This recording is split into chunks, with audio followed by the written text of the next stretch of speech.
There's some significant gaps in what we understand about this branch that we call mechanics, which is kind of observable phenomena, moving, that kind. And I have a few examples I want to show you where what we know doesn't explain everything that's happening. So, for instance, this is a kind of a spring-loaded mechanism, kind of an arm that's holding a ball inside of it, inside this cup. And it's fixed to pivot about this point here.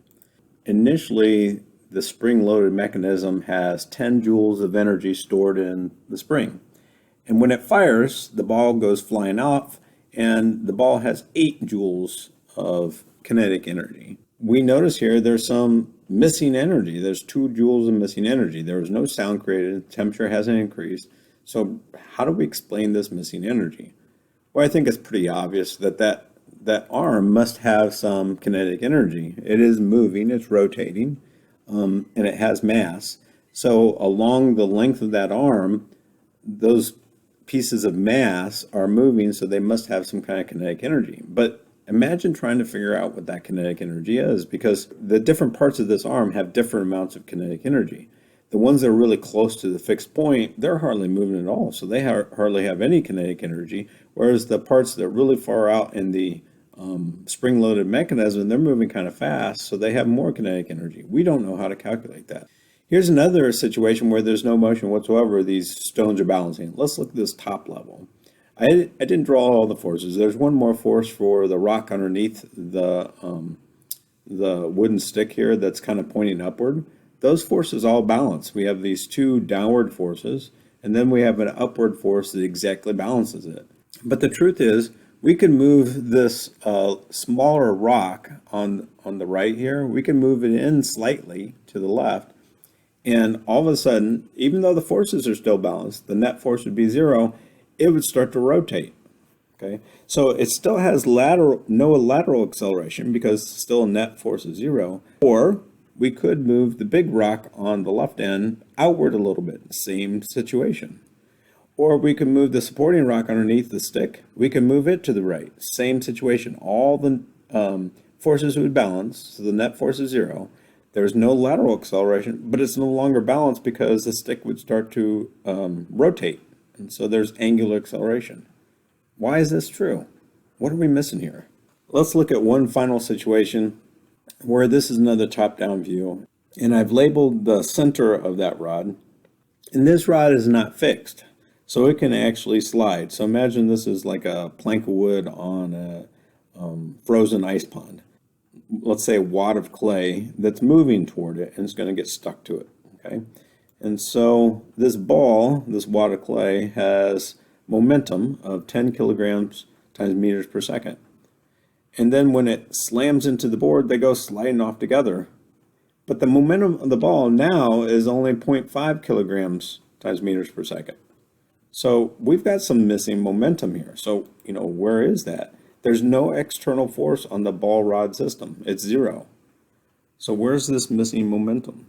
Clearly, if you watch that again, clearly the rod itself is moving, okay?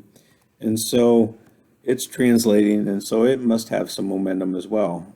But it's rotating as well. So it's not just translating, it's rotating. So maybe there's another conserved quantity here. So all this is to say that our current understanding of mechanics is not quite complete. We understand translating systems very well and the conditions necessary to ensure translational equilibrium and the conditions that give rise to translational acceleration.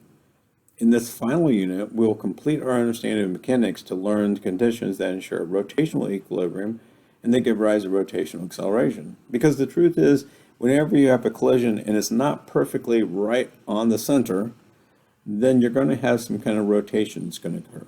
Okay, I want to watch this collision again. Okay, so when we do this, I want you to look at the ball's path after the collision. Before the collision, you'll see it's right along this dotted line. It's nice and horizontal there. But after the collision, you see it's kind of rotating, that black ball. So that means it's going to have an X and Y component, which means it has an X and Y component of momentum, and those are changing. But I also want you to notice that that center of mass of the rod clay ball system. That's blue, not the black dot. Let me back up. I'll show you again. That black dot's the center of the rod, but as soon as it hits, you'll see a blue dot and it kind of shifts upward. See that right there's a blue dot. Let me do it again. Blue dot. You see how it shifted upward? It shifts upward because now for the entire system of the rod and the clay, now there's more mass on the one end, the upper end at the very beginning, and so that's why it shifts that direction. If you watch that blue dot, you'll notice that blue dot keeps on moving in a straight line. It's not going up and down at all. It doesn't have both X and Y momentum. It only has X momentum. It has no Y component. And so that's because its momentum is equal to the ball's momentum before the collision.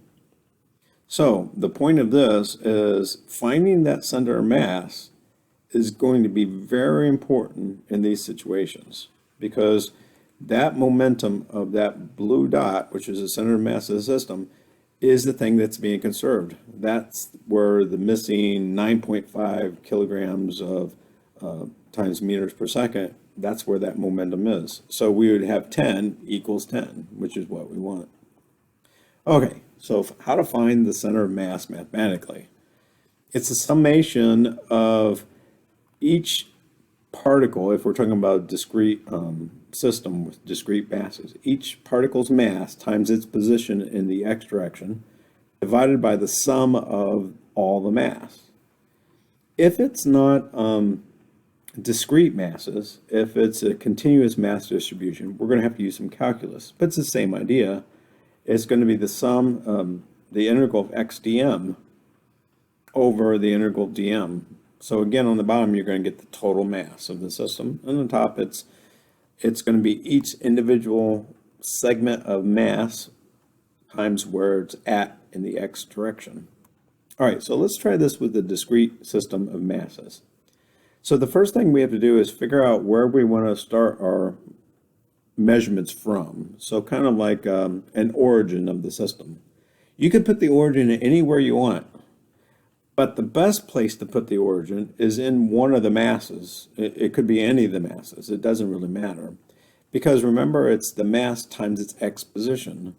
So if you happen to put it in one of the masses, its x position is going to be 0. It just makes things a lot easier. So let's put it in the bottom left, inside the 3m. Could have been any of the masses. To figure out the x center of mass, then it would be 3m times its x position, which is 0.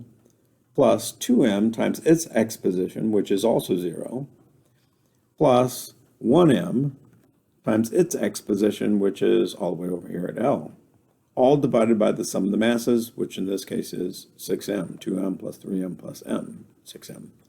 And that simplifies to 1ml over 6m, or just simply L over 6. So that would be right about here. But it could be anywhere along there. So we need to find the center mass in the y direction as well. And we do it the exact same way, except it's going to be y coordinates this time. So the y center mass would be 3m times 0, because again, it's at the origin, so its y position is 0, plus 2m times L, that's its y position, plus 1m times 0, because it's its y coordinate, all divided by 6m again. And so that's going to be 2ml over 6m, which reduces to L over 3. And that's where it's at. So there's its center mass. So center mass is kind of like, imagine this was fixed in some kind of a plate. That would be where you could kind of balance it on your finger, if you can imagine it that way. All right, so what happens if you have a continuous mass distribution? Well, that's what we're going to look at now. We're going to have to use calculus. Now, we're going to start off with an easier one, because we know where the center of mass is for this system. Because it's a nice and uniform mass, it's going to be right in the center, and we're going to show that it is there. So we're going to use the integral of x dm divided by integral dm. Well, the integral dm would just simply be the total mass, m, and so that's why I have the 1 over m out front. For the numerator, though, I have to integrate from 0 to L, that's the length of the rod, x dm. So let's make up a new variable. We'll call this lambda. It's a Greek letter lambda. It looks like an upside down y, which is kind of like a mass density. It's the mass per unit length, though, instead of volume. And let's pick a little section that we'll call DM. And so this is just some little tiny element that has some mass, variable mass of delta M. Well, realize that that DM is going to be equal to the mass density, lambda, times however wide it is, dx. Now we can plug that in for the DM in the integration statement, and I get the following. The reason why this is helpful is now we have x dx, and we can integrate that. The lambda is constant, so I'm going to factor that out. So I have lambda over m, integral of x dx from 0 to L. And so that becomes lambda over m times x squared over 2. And I'm summing from 0 to L. Plug 0 and L in, and I get lambda over m times the quantity L squared over 2. Now remember that lambda is really m over L. And so the m's will cancel, one of the l's cancels, and I get the center mass to be L over 2, which is what we knew it would be. We wanted to start off with an easy one, just so that you understand the idea of how to do the integration. Okay, now let's try a little bit harder one. This one, its mass density per unit length, lambda, varies from, on the left end, lambda naught, all the way to the right end, which would be 2 lambda naught. So we do it kind of the same way. And so that means the center mass would be equal to the integral of x dm over the integral of dm. Let's just say the integral of dm is equal to 1 over m, the mass of the whole thing. So I can go ahead and make a little dm element, and that's equal to lambda dx. I can go ahead and plug that in. And so now I have 1 over m, integral of lambda x dx from 0 to L. The difference here is I can't factor out the lambda because it's changing. It's actually a function of x. And so I need to write a statement for lambda. So lambda at any given location is equal to lambda naught times the quantity of 1 plus x over L. So you should go ahead and plug in some numbers here so you can see what I'm talking about. In other words, let's say x is 0. And so I think you see on the left hand, you get lambda naught. If you plug in x is L, then you get L over L, which is 1. 1 plus 1 is 2, so you get 2 lambda naught. So let's plug that in now and go ahead and integrate it. I can factor out the lambda naught now, and I can integrate x plus x squared over L by distributing the x. And I could plug in L and 0 into that quantity. The 0 is going to drop out anyway, and so it's going to be lambda naught over m, L squared over 2 plus L cubed over 3L. For that last statement, an L is going to cancel, and it's just simply going to be L squared over 3. I can combine it by getting like denominator, so I have lambda, I have 3 lambda squared over 6 plus 2 lambda squared over 6. Add those together, and I get 5 6 lambda naught over m L squared. But we don't know what m is yet. We haven't figured that out, so let's do that now. So now I'm going to integrate dm from 0 to L. Remember, dm is equal to lambda dx. And of course, we know what lambda. So we make that substitution and factor out the lambda naught. Then we integrate the quantity 1 plus x over L dx from 0 to L. And so when we do that, we get x plus x squared over 2L and sum from 0 to L. The zeros, of course, will drop out. Plugging in L, we'll have L plus L squared over 2L. One of the L's will cancel in that second quantity there. And so we'll end up getting L over 2 plus L. And then again, I can get common denominator. And so it'd be 2L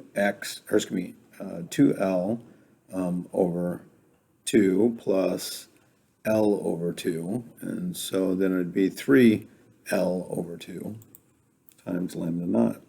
Let's make that substitution into the center of mass equation we found previous for the x location. When you do that, the lambda naughts will cancel, one of the L's will cancel, and we can simplify it further and get 5/9 of L. So it's a little bit beyond halfway point. If it would have been the halfway point, it would have been 4.5 over 9. So does it make sense that it would be more than halfway given that the density is increasing as we go further and further out? I think it does.